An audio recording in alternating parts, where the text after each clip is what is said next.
अच्छा, अब जो हम करेंगे आगे उसमें हम सबसे पहले देखेंगे कि how to change the width of a column. How to change the width of a column, या रो की हाइट हमने कैसे चेंज करनी है। फॉर इंस्टेंस देखो, अब अगर मैं यहाँ पे देखूं तो ये मेरे पास एक रो है, सॉरी एक कॉलम है डी। एक कॉलम है मेरे पास डी। डी में यहाँ पे D6 में मैंने 1 लिखा था जो कि हमें नजर नहीं आ रहा।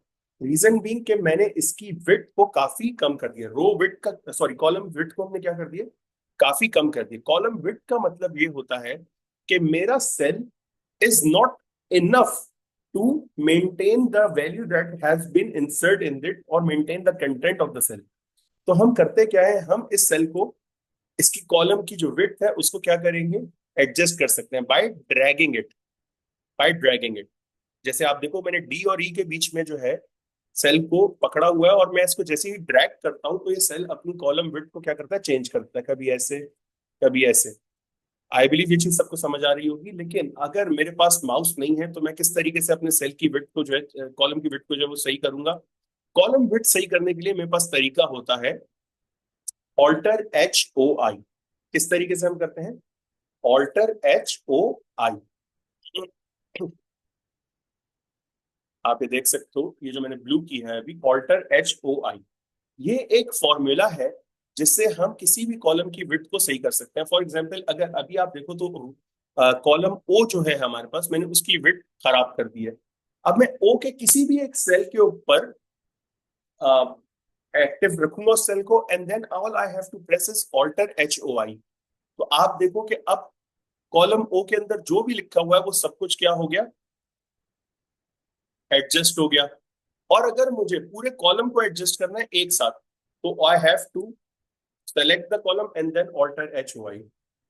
जैसे ही मैंने सेलेक्ट करके ऑल्टर HOI किया तो उसने ऑटोमेटिकली, अब देखो, हर चीज के हिसाब से क्या कर दिया, सेलेक्ट करके सही कर दिया। आई बिलीव ये चीज सबको समझ आ गई होगी। अब आते हैं रो हाइट के ऊपर। अब किस पर आते हैं, रो हाइट पे। फॉर एग्जाम्पल मैं आपको यहाँ पे कहता हूं कि ये रो हाइट देखो, 6 नंबर जो है, इसमें हमें समझ नहीं आ रहा कि क्या लिखा हुआ है। तो रो हाइट को सही करने का भी वही तरीका है, either I can double click in between 6 and 7, वो एडजस्ट कर देगा। या फिर इसका जो शॉर्टकट है वो है ऑल्टर HOA। क्या है शॉर्टकट, ऑल्टर HOA। अगर आप ये देखो तो यहाँ पर हाइट एडजस्टमेंट के नीचे जो जहां फॉर्मूला लिखा हुआ है वो प्रॉपर नहीं है। तो all I have to go on that particular cell, मैं सेलेक्ट करूंगा उस सेल को, and then I will press alter HOA, और ये मेरे पास क्या हो गया, एडजस्ट हो गया। आई बिलीव ये चीज सबको समझ आ गई होगी। अब अगली चीज जो है हमारे पास वो है फाइंड एंड रिप्लेस। अगर मैं कहूं कि ये इतनी बड़ी स्प्रेडशीट के अंदर मुझे कोई चीज फाइंड करनी है तो मैं सेल के दरमियान जो है मूव नहीं करता रहूंगा, बल्कि I have another option that is to find something. For example मैंने यहाँ पे प्रेस किया Ctrl+F।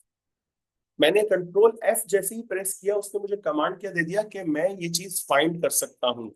और ये चीज फाइंड करने के लिए मैं यहाँ पे कुछ भी लिखूंगा। फॉर एग्जाम्पल मुझे फाइंड करना है 22, तो मैंने 22 लिखा।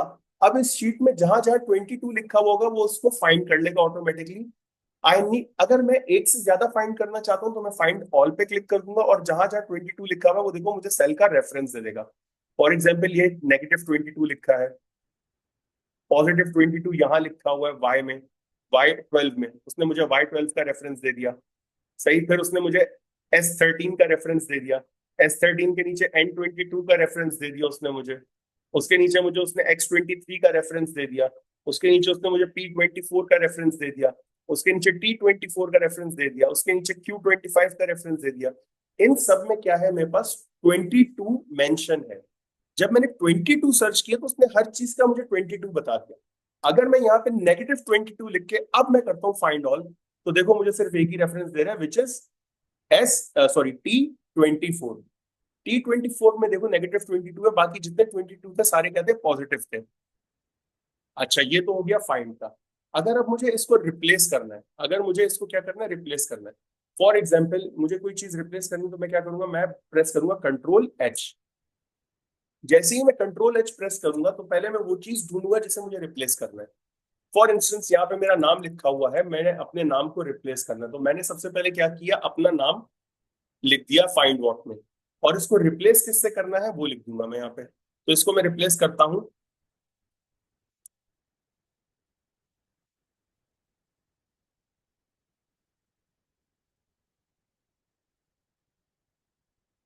और मैंने यहाँ पे रिप्लेस ऑल पे क्लिक कर दिया। तो जहां जहां मेरा नाम लिखा हुआ था, देखो यहाँ पे क्या लिखा हुआ है, all done, we made one replacement. तो उसने एक चीज को रिप्लेस कर दिया, विच इज जहां पे मेरा नाम लिखा हुआ था। अच्छा, अब मैं कहता हूं कि नहीं, ये इस तरह नहीं होना चाहिए था, ये बहुत बड़ा हो गया, तो मैं इसको जाके सेल को सही भी कर सकता हूँ। और मैंने सेल को क्या कर दिया, सही कर दिया, और अब मैं इसके सेल की विड्थ को दोबारा से नॉर्मलाइज कर दूंगा। आई बिलीव ये चीज सबको समझ आ गई होगी। अगली चीज है हमारे पास कमेंट्स। अगली चीज हमारे पास क्या है, कमेंट। कि मैं किसी भी सेल के ऊपर कोई कमेंट डालना चाहता हूं, तो मैं कुछ भी नहीं करूंगा, जस्ट उस सेल के ऊपर जाऊंगा। All I have to press is the right click. आपके माउस में जो राइट क्लिक है, आपने वो प्रेस किया, और यहाँ पे ऑप्शन दे रहा है आपको इंसर्ट कमेंट का। आपने इंसर्ट कमेंट पे क्लिक किया, और यहाँ पे मैंने लिख दिया कि ऑथर ऑफ द शीट। ये कमेंट जो है ऐड हो गया। ये कमेंट क्या हो गया, ऐड हो गया। अगेन आप कमेंट को जो है बोल्ड, इटैलिक, अंडरलाइन सब कुछ कर सकते हो जो नॉर्मल आप करते हो। ये सारे ऑप्शंस आपके पास अवेलेबल होते हैं। बट एज सून एज आप देखो, अगर इस शीट पे, मैं इस शीट पे जैसे ही क्लिक करूंगा, ये रेड इधर यहाँ पर क्या आ गया, ट्राइंगल बन गया इसके कॉर्नर पे, which means that this sheet has a comment on it. और जैसे ही मैं इस शीट के, सॉरी, इस सेल के ऊपर जाऊंगा, तो इस सेल के ऊपर जो भी कमेंट होगा वो मुझे नजर आ जाएगा। आई बिलीव ये चीज सबको समझ आ गई होगी। आगे बढ़ते हैं। अब आते हैं कीबोर्ड शॉर्टकट के ऊपर। ये कीबोर्ड शॉर्टकट्स मैंने आप लोगों के लिए कुछ बनाए हैं। आप चाहो तो ये सारे कीबोर्ड शॉर्टकट्स एक नजर देख लो। ये सारे कीबोर्ड शॉर्टकट्स जो हैं, ये आपके एग्जाम में भी काम आएंगे। नॉर्मल जो हमारे पास कीबोर्ड शॉर्टकट्स हैं वो क्या है, control B for bold, control I for italic, control U for underline. Copy के लिए कंट्रोल सी, पेस्ट के लिए कंट्रोल वी, कट के लिए कंट्रोल एक्स, प्रिंट के लिए कंट्रोल पी, फाइंड के लिए कंट्रोल एफ, रिप्लेस के लिए कंट्रोल एच, अनडू के लिए कंट्रोल जेड, रीडू के लिए कंट्रोल वाई। अच्छा, रीडू क्या होता है कि मैंने गलती से कोई चीज रिवर्स कर दी, तो उसको अगेन सही करने के लिए मैं रीडू का ऑप्शन यूज करता हूँ, विच इज कंट्रोल वाई।